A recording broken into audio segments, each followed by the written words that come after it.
那我们再来看一下5月16号呢，这国民党立委说要登太平岛了嘛？那现在马英九也说话啦。马英九怎么说呢？我们请教瑞德哥。马英九说：“小英你就去嘛，技术上不构成问题啊。那他自己要去哪里呢？他4月1号去中国，带了20几个人要去中国。4月1号之后这个11天的时间，大家说不是清明节，大家要去祭祖吗？你这个时候去中国干嘛呢？去祭祖吗？还是为了马习2会呢？要看习近平愿不愿意见他，因为很罕见有一位。 那么曾经当过台湾总统跟国民党主席的政治人物啊，同时让蓝绿的人讨厌，你知道吗？你忘了在这个选举之前的投票之前呢，马英九干了什么事？他们接受媒体访问的时候说，两岸关系要干嘛？要听他的，要听他谁啊？要听他这次非常想见的习近平。来看人家习近平要不要见他嘛？此一时也彼一时也。当年习近平2015年在新加坡见你的原因，是因为习近平不想让蔡英文当选中华民国台湾的总统嘛，所以故意选择在那个时候到新加坡去跟你见面嘛。马习会的人有了这个地方来的嘛，然后大家很想听你当时马英九不是号称在那个小房间里面2个人讲话的时候，他说他有跟习近平讲说那个1000多枚飞弹对准台湾，台湾的民众很反感啊，请他把这个飞弹撤掉。习近平讲一句话说那些飞弹不是对准台湾，然后你就没了吗？然后你就没有等于说继续追打下去说，可是台湾民众还是很反感，能不能麻烦你后撤30里也好，让我们爽一下也好嘛。那这次不一样了，这次现在的马英九毫无能量，为什么呢？马英九最想做的事情就是两岸之间的最有 power 影响力的人呐，我讲他们准备做这嘛。但他自己把自己的这番话在选前毁掉了嘛。当时连特别跑去拜访他的之前的侯友宜啊，你要知道哦，马英九是非常讨厌侯友宜的哦，他一直认为侯友宜是阿扁一手栽培的人嘛，所以马英九当了总统第一件事情就是把侯友宜的警政署长砰一脚踹到警察大学去嘛，只能管龟山警察大学的整个校园嘛，你就知道他有多讨厌等于说侯友宜啊。但问题是。马英九呢，在当时讲了这句话，说两岸关系要艺术的，讲爱听的习近平，爱尊重习近平的，对吧？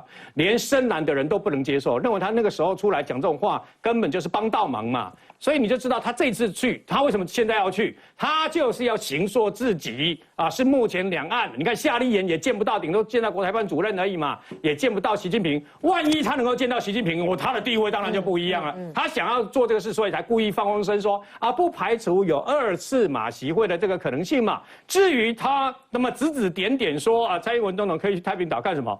马英九，你去了太平岛？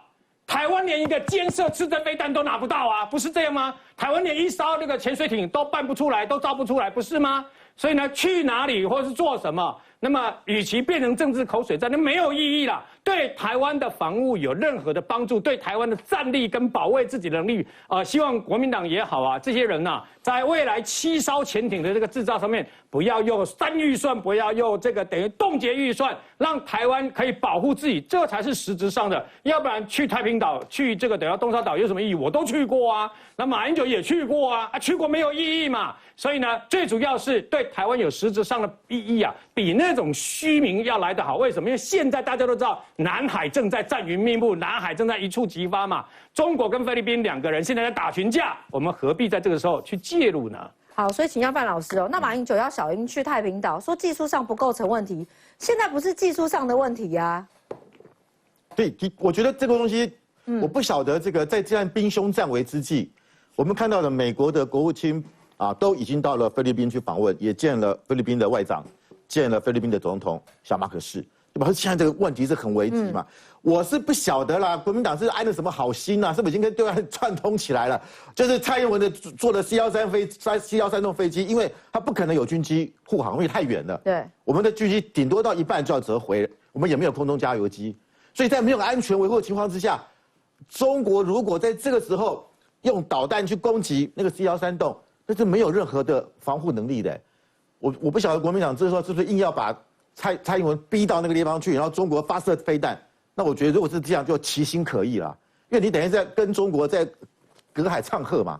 所以我觉得我就不晓得为什么这个时间点一定要蔡英文去，而且不断用激将法。然后呢，马英九就说：“你看呢，我之前我这个在2016年1月蔡英文这个刚刚当选总统，我就去啦我就去了太平岛啦，证明这个太平岛是岛不是礁啊，里面有水啊。结果那一年之后。”他这个所谓的南海仲裁案出来了，太平岛是岛还是礁？是礁，不是岛。所以我说马英九，我说你这个啊，你是又勤劳又愚笨。本来太平岛没有人去关注的，就你去了大拉拉去。美国那个时候是公开讲说，他如果这个时候去，是对南海问题没有任何帮助，甚至是有伤害。因为那个时候正在南海仲裁案开始如火如荼嘛，那是菲律宾提出来的，对不对？正在仲裁过程当中，你去凑什么热闹呢？你马英九是因为他自认为他是全世界最懂海洋法的专家啊，因为他过去他在保钓他是第一勇啊，然后后来到美国去念哈佛大学，也是研究钓鱼台，所以他就认为说我要去证明。结果适得其反，所以我觉得这个时候这个国民党一直逼蔡英文去，我真的不晓得他的目的为何。再来就是马英九现在又已经说4月1号愚人节愚人节要去北京访问，我觉得这日子挑得太好了，这证明你真的是会不会挑这个时间点去，还是中国故意安排的？我觉得我们再看观察后续吧。国台办现在说什么呢？说欢迎马英九先生，请教一川哥，这样按内马贝奇哦。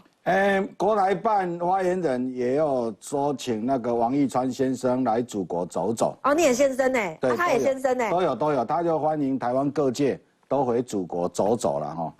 台湾人每一个人要去大陆，这拢是每一个人的自由啊，要去游览，要去祭祖，要去找什么人交朋友、读册、教册，这拢每一个人的自由。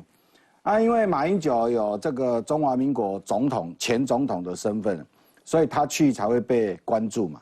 他去讲的话才会被关注。如果今天马英九已经没有这个光环，马英九已经在国民党没有人要理他，一起的没人要插你啊。这个很简单，因为以前这个位置不是马英九去的，以前这个位置是连家去的，是连家去的。那现在就好像有交替给这个马英九接手了哈。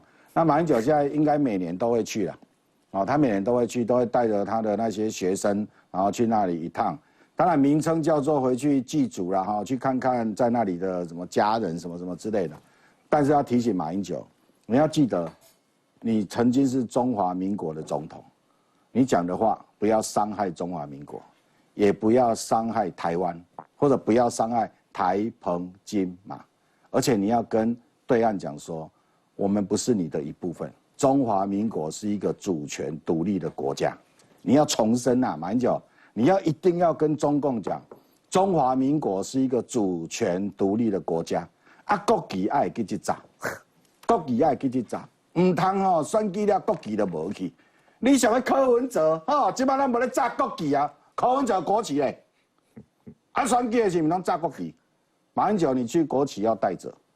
你想要即摆叫像什么叫总统蔡总统去太平岛，迄团13个，大家拢爱炸国旗，去遐插的，庆祝520总统就职，一定爱做，才能够展现台湾的民意。但是你去不要误导阿公啊，你不要误导阿公啊，讲，我这个台湾是中国的一部分祖国在这里，你不要误导，因为至少你不能代表我，我没有这样说所以你去就代表你自己就好，你不要代表任何其他的人。